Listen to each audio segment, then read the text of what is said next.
اعوذ باللہ من الشیطان الرجیم بسم اللہ الرحمن الرحیم۔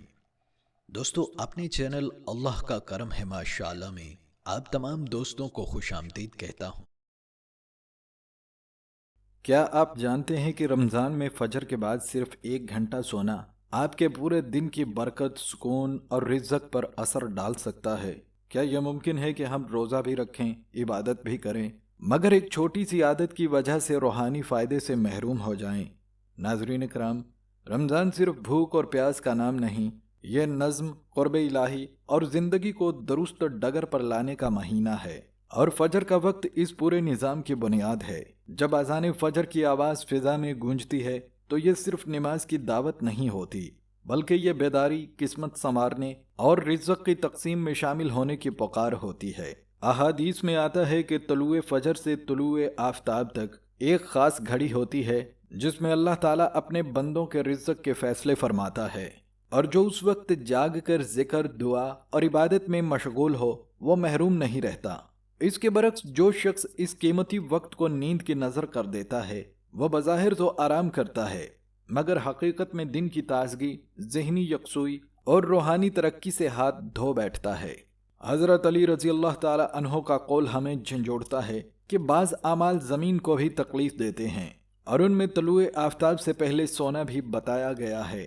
یعنی یہ وقت ایسا ہے جس میں کائنات بیدار ہوتی ہے، پرندے رزق کی تلاش میں نکلتے ہیں، فضا میں آکسیجن کی مقدار بلند ترین سطح پر ہوتی ہے، اور قدرت کی رحمتیں زمین پر اتر رہی ہوتی ہیں۔ ایسے میں اگر ہم بستر کی نرمی کو ترجیح دے دیں تو ہم نہ صرف ایک سنت سے دور ہوتے ہیں بلکہ اپنے دین کی بنیاد بھی کمزور کر دیتے ہیں۔ نبی کریم صلی اللہ علیہ وسلم کا معمول ہمیں اعتدال سکھاتا ہے۔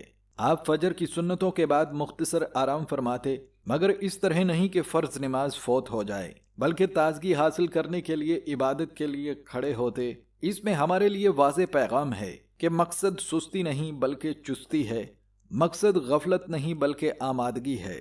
ناظرین، آج سائنس بھی اس حقیقت کی تائید کرتی ہے کہ صبح کے ابتدائی اوقات انسانی دماغ کے لیے سب سے زیادہ مؤثر ہوتے ہیں۔ اس وقت ذہن صاف، خیالات منظم اور فیصلہ کرنے کی صلاحیت مضبوط ہوتی ہے۔ اگر ہم فجر کے بعد جاگ کر تلاوت قرآن کریں، چند منٹ ذکر کریں، ہلکی سی واک یا ورزش کر لیں اور اپنے دن کی منصوبہ بندی بنا لیں تو پورا دن منظم اور پرسکون گزرتا ہے۔ لیکن اگر ہم دوبارہ گہری نیند میں چلے جائیں تو جسم کا نظام بگڑ جاتا ہے، سستی اور بوجھل پن طاری رہتا ہے، اور اکثر لوگ شکایت کرتے نظر آتے ہیں کہ نہ دل لگتا ہے، نہ کام میں برکت ہوتی ہے، اور نہ ہی ذہن یکسو رہتا ہے۔ ناظرین، رمضان میں یہ مسئلہ اور بڑھ جاتا ہے کیونکہ بہت سے لوگ سحری کے فوراً بعد سو جاتے ہیں۔ نتیجہ یہ کہ یا تو فجر کی نماز قضا ہو جاتی ہے، یا ادا کر بھی لیں تو پھر دوبارہ ایسی نیند آتی ہے جو پورے دن کی توانائی چھین لیتی ہے۔ حالانکہ اگر ہم اپنی روٹین درست کر لیں، افطار کے بعد فضول مصروفیات کم کر کے سو جائیں، 4 سے 5 گھنٹے معیاری نیند لے کر سحری کے لیے اٹھیں اور پھر فجر کے بعد دن کا آغاز کریں، تو نہ نیند کی کمی رہتی ہے اور نہ ہی جسم کمزور ہوتا ہے۔ روزہ بذات خود جسم کے لیے ایک قدرتی ڈی ٹاکسک سسٹم ہے۔ یہ جسم میں موجود فاضل مادوں کو خارج کرتا ہے، مدافعتی نظام کو مضبوط بناتا ہے اور توانائی کے استعمال کو متوازن کرتا ہے۔ مگر اگر نیند کا نظام بگڑا ہو تو یہ فوائد بھی مکمل طور پر حاصل نہیں ہو پاتے۔ اس کے ساتھ ساتھ رزق کا پہلو بھی نہایت اہم ہے۔ ہم اکثر کہتے ہیں کہ کمائی میں برکت نہیں، اخراجات زیادہ ہیں، دل مطمئن نہیں، مگر ہم یہ نہیں سوچتے کہ کہیں ہم اس وقت کو ضائع تو نہیں کر رہے جسے برکت کا وقت کہا گیا ہے۔ فجر کے بعد کے 6 گھنٹے گویا پورے دن کی نوجوانی ہیں۔ جیسے نوجوانی میں محنت کر لی جائے تو بڑھاپا ثمر جاتا ہے، ویسے ہی صبح ثمر جائے تو پورا دن ثمر جاتا ہے۔ جو شخص اس وقت کو غفلت میں گزار دیتا ہے وہ گویا دن کی بنیاد ہی کمزور رکھ دیتا ہے، پھر چاہے وہ سارا دن دوڑتا رہے، اندرونی بے چینی ختم نہیں ہوتی۔ تو میرے عزیزو، فیصلہ آپ کے ہاتھ میں ہے۔ کیا آپ رمضان کو صرف روایتی انداز میں گزارنا چاہتے ہیں یا واقعی اپنی زندگی بدلنا چاہتے ہیں؟ کیا آپ چاہتے ہیں کہ آپ کے رزق میں برکت ہو، ذہن میں وضاحت ہو، عبادت میں خشوع ہو اور دن میں سکون ہو؟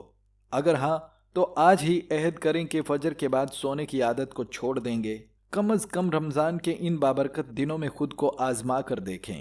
صرف 7 دن مسلسل فجر کے بعد جاگ کر ذکر، تلاوت اور منصوبہ بندی کریں اور پھر اپنے دل اور حالات میں فرق محسوس کریں۔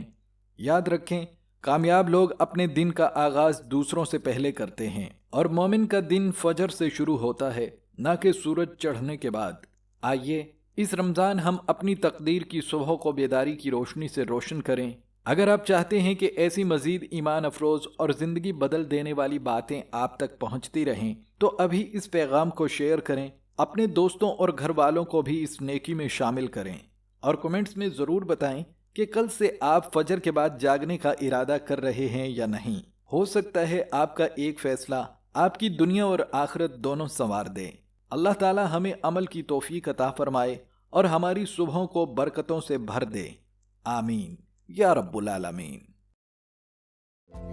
اگر ویڈیو آپ کو اچھی لگی ہو تو ہمارے چینل اللہ کا کرم ہے ماشاءاللہ کو ضرور سبسکرائب کر لیں۔ کیجیے گا، شکریہ۔ اور اپنے دوستوں کے ساتھ ضرور شیئر کیجیے